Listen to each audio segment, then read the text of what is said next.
This car is a McLaren F1 high downforce.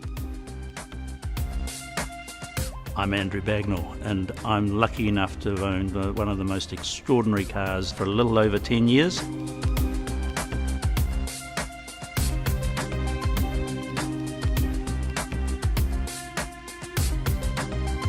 So this car's had a new front put on it with the high downforce kit. It has the permanent rear wing put onto it. It has larger wheels.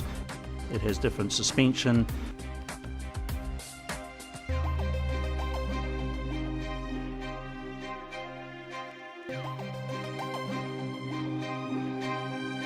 The motor's now up to close on 700 horsepower, and one of the most enjoyable things about driving this car is just the way the motor acts as a race car when you're on the road. It has almost no flywheel, so when you change gear, it changes gear with a snap like no other car on the planet.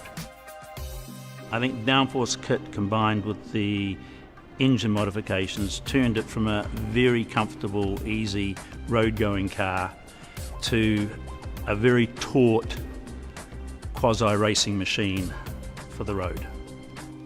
It was an engine built specially for McLaren. It's a V12 engine, and it's just extraordinary.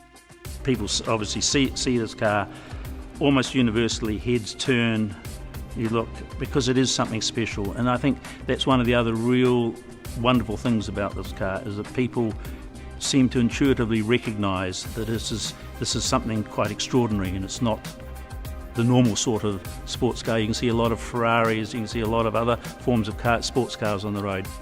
Putting a little bit of mileage on these cars is always a little difficult, because you want to drive them a little faster than generally you're supposed to.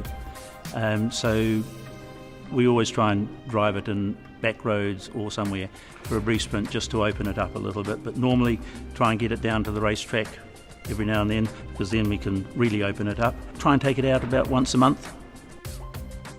I've owned, raced, driven a lot of nice cars, and most of them pass on to someone else after a few years. But this car is so extraordinary, and I just love it so much every time I hop into it, that I would feel a real loss if I let it go. And I'm fortunate enough to be in a position to be able to hold it.